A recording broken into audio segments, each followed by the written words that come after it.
Welcome to Snack Chat. That's Mark. And that's Troy. What is Snack Chat? It's when Troy and I pick any two people we want inside IBM to inspire not only an unusual pairing, but interesting conversation that we wouldn't otherwise normally have in our daily work routines. Like getting out of the office to a coffee shop, or maybe even a bar, where we can relax a bit and have a fun discussion with each other. All right, let's do this.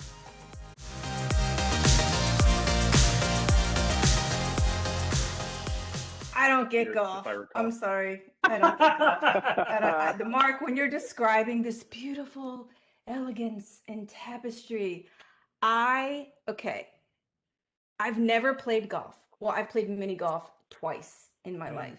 I've never played golf. I mean, to play a round of golf, it's an all-day adventure. Okay, you're outside. I like that. But you're like basically your path is defined for you. What if you want to explore? What if you don't want to go to the third hole? What if you You want to go to obviously the have not 10th played golf hole? with me. If you have enough bourbon with Shannon, you might go to the round hole. I think Exactly, tennis. believe That's me. when you play tennis.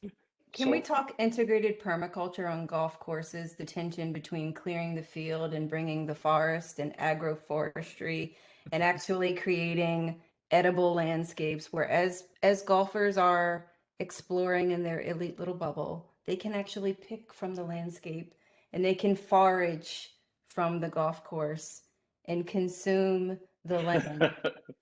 What do you think about that? Growing up in Alabama, we absolutely pulled apples and plums and everything from the trees all around the golf course while we were playing. So it's probably not so much these days, and I think you'd get in a little bit of trouble from doing that at Augusta. But on the courses I grew up on, it certainly happened. Yeah. I think you may be a golfer after all, Sherry. Yeah. Okay. Let's make the commitment. Okay. I like structure. I like commitment. I solemnly swear on this snack chat, the next time we're together, I will try to hit the ball. That's progress. Progress. Yeah, let's do it. At Top Golf. Top Done. golf. I think it's true. You get golf or you don't, right? And I was introduced to it as a little kid, and you sort of fall into it.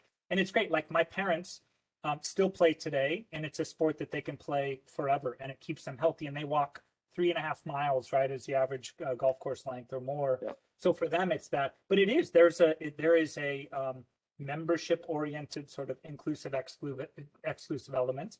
And we could go on a whole path about the environmental use of land and water and everything else. Oh yeah. But it's an interesting area of consideration. But I like that you're like, I don't like it. I don't want any part of it. That's rich. I mean, I've I'm tried with it. you. Go ahead, I'm not Troy. as passionate as you. I'm not as passionate as you about it, Sherry, but I'm not a golfer either. And one of our clients was invited to the Masters. Well, I'm sure Shannon was involved.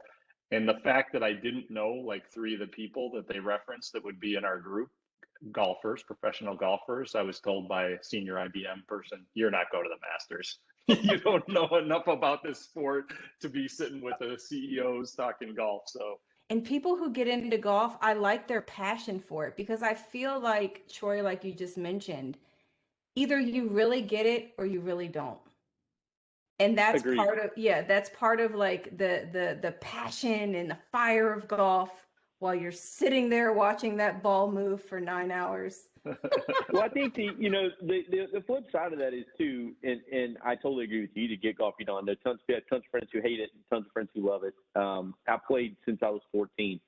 But the really cool thing about what IBM's relationship with golf is I think it's threefold. One is with the Masters specifically, you can't take a phone on the course, right? You get to really get 8 or 10 hours one-on-one with your client, learning things about them that you will never get the opportunity to do uninterrupted ever again, right? I think the second thing is we actually can showcase stuff that matters to other industries. That's why we do it. We don't do it because it's golf. I mean, partly we do it because we get green jackets for our CEOs.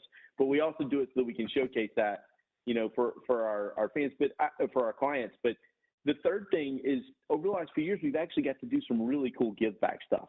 So we invested with Augusta National to launch the women's amateur, right? So Augusta actually opened up their course for the week before the tournament and brought women's amateur from all around the world. It's an invitational with tons of women golfers who would never get a chance to play on that stage.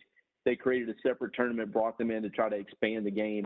And then this past year, we brought our entire team over, and together, us, AT&T, and Augusta National, put in a bunch of money to revitalize a huge portion of Augusta near the tournament that, it needed investment in the city. We all broke ground together, and our senior location executives from Georgia came over, and so there was some really cool stuff that we did on the fringes of golf that I think have been really cool that we've been able to showcase there. Certainly not going to change Sherry's mind, but we did do some cool stuff. I love that. I love the give back. I love the social value. I love the connection with nature, and I think that sometimes we lose that